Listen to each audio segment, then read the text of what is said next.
สุดท้ายเพื่อนเฮาทั้งหลายต้องห่างสุดท้ายพวกเขาก็ต้องไกลกันคิดถึงวันเวลาที่มีในวันวาน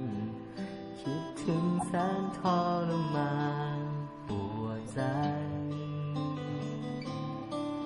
สุดท้ายน้ำตามันก็ไหลหลั่งสุดท้าย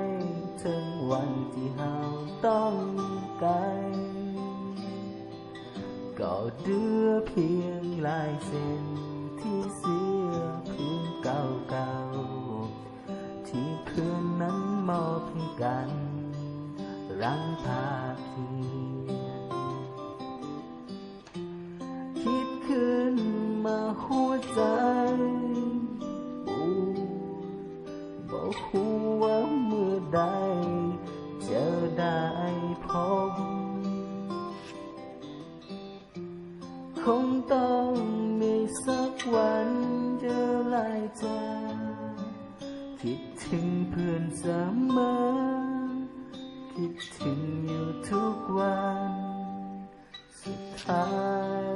เพื่อนเขาถึงได้ต้องห่างสุดท้า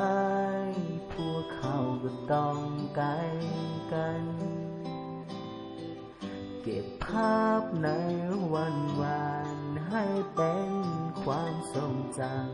ำเก็บเอาเรื่องราวดี